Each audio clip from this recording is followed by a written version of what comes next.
السلام عليكم ورحمة الله وبركاته. الحمد لله الذي من علينا بالفقه في الدين ويسر لنا سلوك سبيل المهتدين، والصلاة والسلام على نبيه المختار خاتم الأنبياء وقدوة الأصفياء وعلى آله السادة الأطهار وأصحابه الكرام الذين هم هداية المختار. أما بعد، فأعوذ بالله من الشيطان الرجيم. بسم الله الرحمن الرحيم. فصل لربك وانحر. صدق الله المولانا العظيم.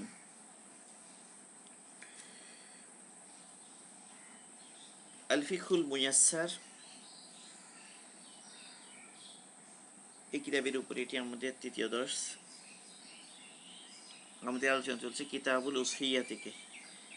আলা মান তাজিবুল উসহিয়া। لا تجب الأضحية إلا على الذي توجد فيه الشروط الآتية: أن يكون مسلما فلا تجب على الكافر، أن يكون حرا فلا تجب على الرقيق، أن يكون مقيما فلا تجب على المسافر، أن يكون موسرا فلا تجب على الفقير. لا يشترط في وجوب الأضحية أن يحول على النصاب حول كامل، بل تجب الأضحية إذا كان المسلم مالكا لمقدار النساب يوم الأضحى فاضلا عن حاجته الأصلية.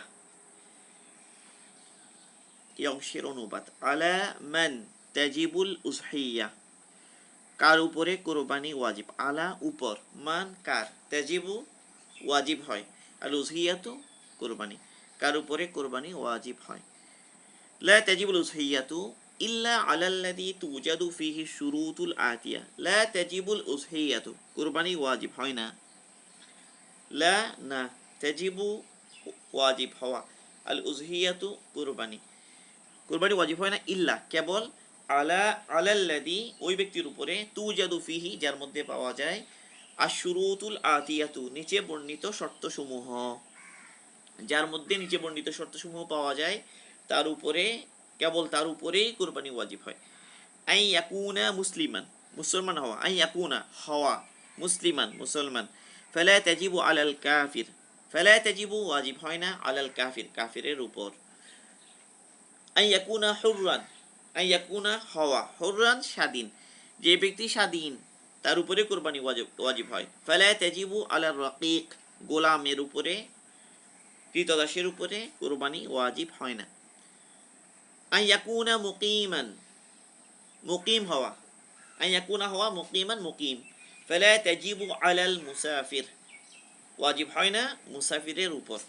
আই ইয়াকুনা মুসিরান, অবস্থা সম্পন্ন যে, ধনী যে, সামর্থ্যবান যে, তার উপরে কুরবানি ওয়াজিব হয়। ফালা তাজিবু আলাল ফাকির, ফকিরের উপরে ওয়াজিব হয় না। ওয়ালা ইশতারাতু ফি উজুবিল উযহিয়াতি আন ইয়াহুলা আলান নিসাবি হাউলুন কামিলুন। ওয়ালা ইশতারাতু, এই শর্ত নয় বা শর্ত করা হয় না, ফি উজুবিল উযহিয়াতি কুরবানি ওয়াজিব হওয়ার ক্ষেত্রে এই শর্ত করা হয় না, আন ইয়াহুলা আলান নিসাবি হাউলুন কামিলুন, আন ইয়াহুলা অতিবাহিত হওয়া, আলান নিসাবি নিসাবের উপরে, হাউলুন কামিলুন পরিপূর্ণ বৎসর, মানে যে টাকা আছে তার কাছে সম্পদ, সেই সম্পদের উপরে, নেশাব পরিমাণ সম্পদের উপরে পুরো এক বৎসর অতিবাহিত হওয়া জরুরি নয়। মানে এই কথাটা এই জন্য বলা হচ্ছে যেহেতু জাকাত ওয়াজিব হওয়ার ক্ষেত্রে এই শর্তটা আছে।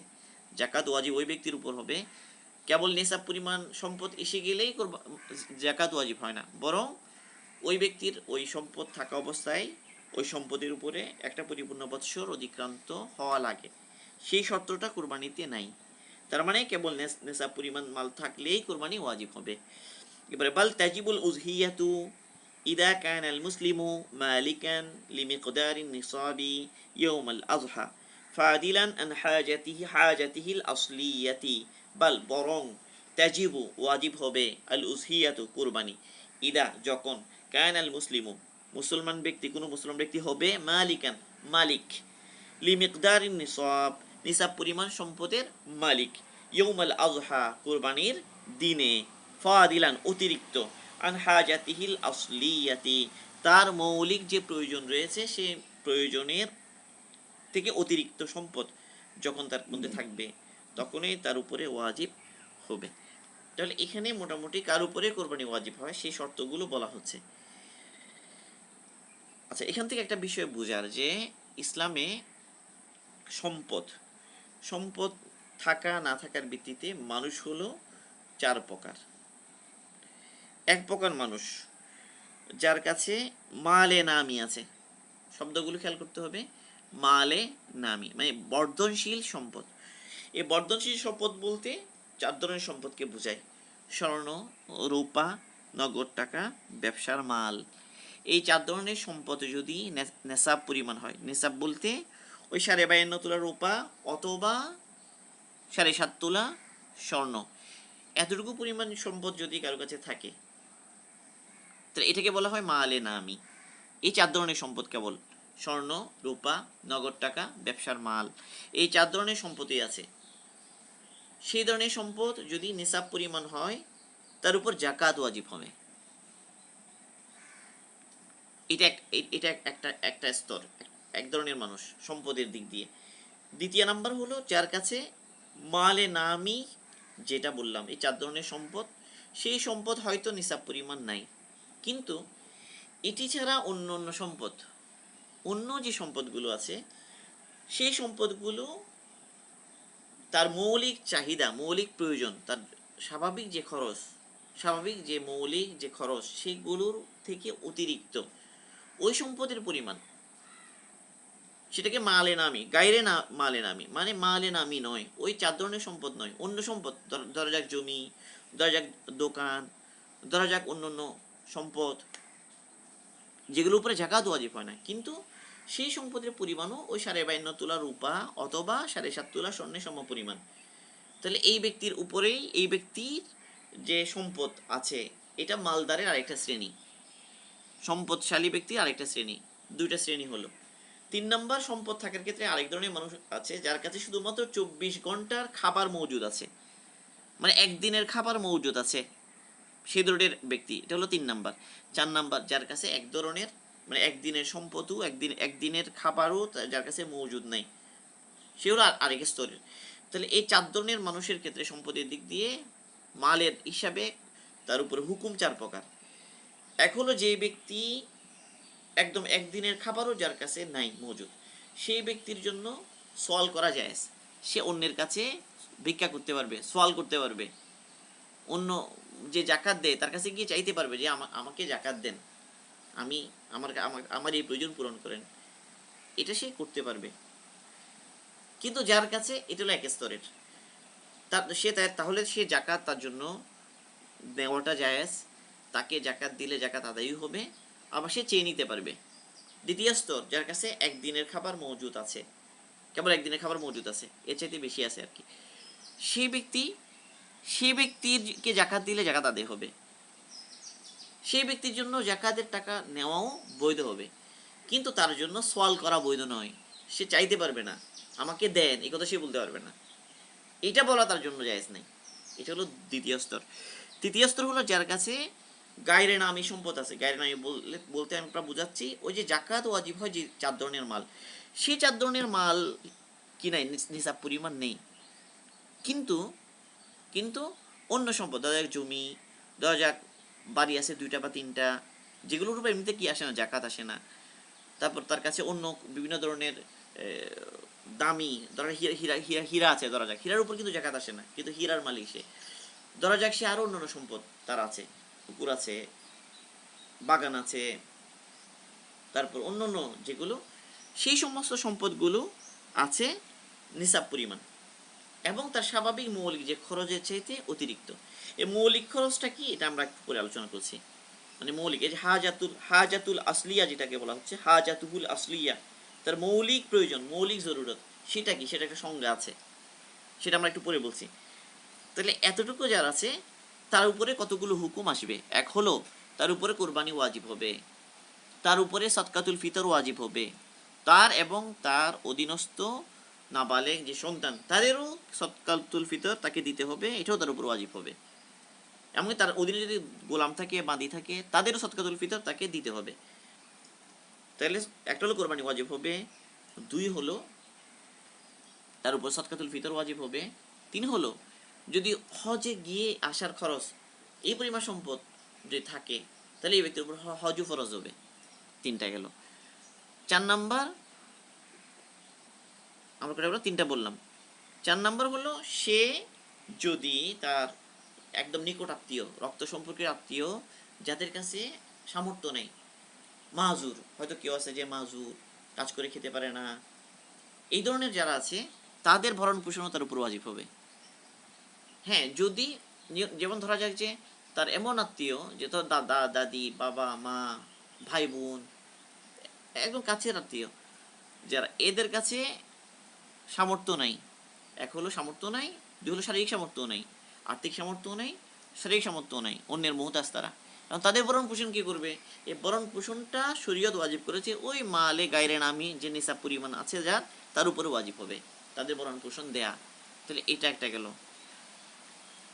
আরেকটা হলো যে সে জাকাত নিতে পারবে না, তাকে দিলে জাকাত দিলে জাকাত আদায় হবে না, সে তার জন্য জাকাতের মাল নেওয়া কি হবে না, বৈধ হবে না। তাহলে এই হলো তার জন্য। এরপর আরেক স্তর উপরে হলো যে ব্যক্তি মালে নামি নেশা পরিমাণ যারা আছে, তো এইগুলোর সাথে তার উপরে কি ওয়াজিব হবে? জাকাতও ওয়াজিব হবে। তাহলে এই চার স্তর মনে রাখতে হবে।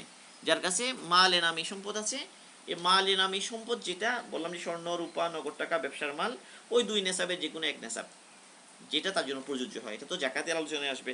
তার উপর জাকাত ওয়াজিব হবে, তার উপরে সদকাতুল ফিতর ওয়াজিব হবে, তার উপরে কোরবানি ওয়াজিব হবে, তার উপরে সামর্থ্য যদি হজের সময় গিয়ে আসতে পারে, মোট কথা তারপর হজও ওয়াজিব হবে। তারপর হলো অন্য কেউ নিকটস্থ আত্মীয়, মাজুর, তাদের ভরণ পোষণ তার উপর ওয়াজিব হবে। তারপর হলো সে জাকাতের টাকা তাকে দিলে আদায় হবে না, সে জাকাত নেওয়াও তার জন্য জায়েজ হবে না। এ হলো মালে নামি যে নিসাব পরিমাণ সম্পদের মালিক তার হুকুম। 2 নম্বর হলো গায়রে মালে নামি যেটা বর্ধনশীল সম্পদ নয়, মানে স্বর্ণ নয়, রূপা নয়, ব্যবসার মাল নয়, বা নগদ টাকা নয়, অন্য সম্পদ, বা ওইগুলো থাকলেও নেশাব পরিমাণ নেই, তাহলে তাকে বলা হবে দ্বিতীয় স্তরে সে, তাহলে তার উপর জাকাত ছাড়া বাকিগুলো কি হবে? ওয়াজিব হবে। 3 নম্বর ব্যক্তি যে এতটুকু নাই কিন্তু একদিনের খাবার মজুদ আছে, তাহলে সেই তার জন্য সে জাকাতের টাকা তাকে দিলে জাকাত আদায় হবে, সে জাকাতের টাকা নেওয়া তার জন্য জায়েজ হবে, কিন্তু তার জন্য ভিক্ষা করা জায়েজ হবে না, চাওয়া জায়েজ হবে না, সোয়াল করা জায়েজ হবে না। আরেক ব্যক্তি যার কাছে একদিনের খাবারও মজুদ নাই, তার জন্য সোয়াল করাও কি হবে? বৈধ হবে। এই 4 স্তর মনে রাখতে হবে। এ মালি যত ইবাদত, সব ইবাদত ঘুরে ফিরে এই 4 স্তরের লোকজনের মধ্যে সীমাবদ্ধ থাকবে। তাহলে আমাদের এখানে আলোচনা হচ্ছে কোরবানি নিয়ে। তাহলে কোরবানি ওয়াজিব কার উপর হবে? ও দ্বিতীয় স্তর, যার কাছে গায়রে মালে নামি আছে। গায়রে মালে নামি বলতে স্বর্ণ হয়তো না, রূপা হয়তো না, নগদ টাকা হয়তো না, ব্যবসার মাল হয়তো না, কিন্তু তার কাছে একটা জমি আছে। ধরা যাক তার কাছে 2টা জমি আছে, একটা জমি দিয়ে তার ভরণ পোষণ হয়ে যায়, তার চাহিদা পূরণ হয়ে যায়, আরেকটা জমি যেটা এক্সট্রা, এবং ওইটার মূল্য ওই 52.5 রূপার মূল্যের চাইতে বেশি, তাহলে এই ব্যক্তির উপরও কোরবানি ওয়াজিব হবে। এক ব্যক্তির কাছে বাড়ি আছে 2টা, একটা বাড়িতে সে থাকে, আরেকটা বাড়িতে থাকার প্রয়োজন হয় না, এটা এক্সট্রা, তাহলে ওই বাড়ির মূল্য ধরা যাক 52.5 রূপার চাইতে বেশি, তো এই ব্যক্তির উপরও কোরবানি ওয়াজিব হবে। এক ব্যক্তির কাছে কম্পিউটার আছে 4-5টা, কিন্তু তার ব্যবহারের জন্য লাগে হয়তো একটা, বাকিগুলো তার প্রয়োজনের মধ্যে নাই, তাহলে বাকিগুলোর মূল্য ধরা যাক যে 52.5 মূল্যের বেশি, এর উপরও কোরবানি ওয়াজিব হবে। এক ব্যক্তির মোবাইল সেট আছে 5টা, একটা দিয়ে তার প্রয়োজন হয়ে যায়, আর 5টা শুধু এমনিই ভরে রেখেছে, এই 5টার মূল্যমান 52.5 রূপার বেশি, এই ব্যক্তিরও কি হবে? কোরবানি ওয়াজিব হবে। এক ব্যক্তির আসবাবপত্র আছে অতিরিক্ত, যেগুলো ব্যবহার হয় না, তার দরকার নাই, তার চাহিদার অপ্রয়োজনীয় বেশি, সেগুলো মূল্যমান 52.5 রূপার চাইতে বেশি, এই ব্যক্তির উপরও কোরবানি ওয়াজিব হবে। তাহলে কোরবানি কাদের উপর ওয়াজিব হবে? এবং সাদকাতুল ফিতর ওয়াজিব হবে, যদি এই পরিমাণ সম্পদ কোরবানির ওই সময়গুলোতে তার থাকে, তার উপর কোরবানি ওয়াজিব হবে। এখন হাজাতুল আসলিয়া যেটা, সেটা সংজ্ঞাটা বুঝতে হবে। আল হাজাতুল আসলিয়াতু, এটা বলে আমি শেষ করে দিচ্ছি, আরেক মিনিট আছে আমাদের। আজিয়াদাতু আনিল হাজাতিল আসলিয়া, এটা হলো শর্ত হানাফি মাযহাবের কাছে জাকাত ওয়াজিব হওয়ার শর্ত, যে হাজাতুল আসলিয়া থেকে ফারেক হতে হবে, মানে তার অতিরিক্ত সম্পদ থাকতে হবে, এর বাইরে, হাজাতে আসলিয়ার বাইরে তার সম্পদ থাকতে হবে। তো এই হাজাতুল আসলিয়া বলতে কি বোঝায়, এটা হলো আমাদের আলোচনা। ইশতারাতাল হানাফিয়াতু কৌনাল মালিল ওয়াজিবি ফিহি যাকাতু ফারিগান আনিদ দাইনি ওয়া আনিল হাজাতিল আসলিয়াতি লিমালিকিহি। লিআন্নাহু মাশগুলুম বিহা কাল মা'দুম, লিআন্নাল মাশগুলা বিহা কাল মা'দুম, মানে হাজতে আসলিয়ার মধ্যে যেই সম্পদটা মশগুল, অর্থাৎ হাজতে আসলিয়ার জন্য যে সম্পদটা আছে, অর্থাৎ যে ঘরে আমি থাকি, যে দোকানের ইনকাম দিয়ে আমি চলি, যে জমির উৎপাদন দিয়ে আমি চলি, যে এগুলো এমন সম্পদ যেগুলো আসলে ব্যস্ত, মানে তার হাজত পূরণ করার কাজেই এগুলো ব্যস্ত। তাহলে এগুলো নাই নাই এক্সট্রা সম্পদের মধ্যে অ্যাড না হওয়ার মতো, মানে মাদুম, মাদুম মানে যেটা নাই এরকম। এবার সেগুলো কোনগুলো? সেগুলো হলো যে একটা হলো যে দারুস সুকনা মানে ঘর, আলাতুল হারাব যুদ্ধের জন্য অস্ত্র, এটাও একটা আত্মরক্ষা, ওয়া সিয়াব কাপড়, যে কাপড়গুলো তাকে শীত এবং গরমের কষ্ট থেকে বাঁচার জন্য যে কাপড়টা তার দরকার। একইভাবে তার সে কোনো একটা পেশার যে যন্ত্রপাতি, ধরো একজন ডাক্তার, ডাক্তারের যে প্রয়োজনীয় যন্ত্রপাতি যেগুলো দিয়ে সে তার ওই রোগী চিকিৎসা দেয়, এই যন্ত্রপাতি এটাও কি তার হাজতে আসলিয়ার মধ্যে। এক ব্যক্তি ড্রাইভার, তার নিজের মালিকানা একটা গাড়ি আছে, সেই গাড়িটা চালিয়েই সে ইনকাম করে, তাহলে সেই গাড়িটাও তার হাজতে আসলিয়ার ভিতরে। এখন কম্পিউটার মোবাইল এগুলো হাজতে আসলিয়ার মধ্যে আসবে কিনা এটা নিয়ে আল্লামা সাইয়্যিদ আহমদ পালনপুর রহিমাহুল্লাহ তিনি তোহফাতুল আলমাইন মধ্যে কথা বলেছেন যে যে আমাদের সাধারণত ফুকাহারা মোবাইল কম্পিউটার এগুলোকে হাজতে আসলিয়ার মধ্যে ধরেন নাই, কিন্তু তিনি বলছেন যে কিন্তু আমার রায়, মানে সৈয়দ আহমদ পালনপুর রহিমাহুল্লাহ তিনি বলছেন যে আমার রায় হলো যে এগুলো বর্তমানে হাজতে আসলিয়ার ভিতরে, যে একটা একটা মোবাইল একটা কম্পিউটার যেগুলো তার জরুরতের মধ্যে লাগে, তার প্রয়োজনে, এগুলোকে তিনি বলেছেন যে এগুলোকেও হাজতে আসলিয়ার মধ্যে ধরা দরকার, কারণ এটা এখানে একটা প্রশস্ততা আছে যে এগুলোকেও ধরা চায়। এ হলো মোটামুটি আমাদের হাজতে আসলিয়া। তাহলে যে জমির উপর সে নির্ভরশীল সেটা হাজতে আসলিয়ার মধ্যে, যে দোকানে ইনকাম দিয়ে সে চলে এটা হাজতে আসলিয়ার মধ্যে, যে ঘরে সে থাকে সেটা হাজতে আসলিয়ার মধ্যে, তার যে পোশাক তার একান্ত দরকার এটা হাজতে আসলিয়ার মধ্যে, যে আসবাবপত্র সে ব্যবহার করে তার প্রয়োজনের মধ্যে লাগে রেগুলার এটা হাজতে আসলিয়ার মধ্যে। এগুলোর এক্সট্রা যেগুলো ব্যবহার হয় না এমনি রেখে দিয়েছে, ঘরের মধ্যে অনেক ধরনের আসবাবপত্র অনেক ধরনের বিভিন্ন সরঞ্জাম দিয়ে যেগুলো তার লাগেই না, কখনো হঠাৎ হয়তো ব্যবহার করতে হয়, হাজতে আসলিয়ার ভিতরে না এগুলো, এগুলো যদি সারা বাইরে তোলার বেশি হয় এই ব্যক্তির উপর জাকাত ওয়াজিব, কোরবানি ওয়াজিব হবে, সাদকাতুল ফিতর ওয়াজিব হবে। যাক মোটামুটি এতটুকু, আল্লাহ পাক আমাদেরকে বুঝে সম্পদের হক আদায় করার তৌফিক দান করুন। সুবহানাল্লাহি ওয়া বিহামদিহি সুবহানাকাল্লাহুম্মা ওয়া বিহামদিকা আশহাদু আল্লা ইলাহা ইল্লা আনতা আস্তাগফিরুকা ওয়া আতুবু ইলাইক।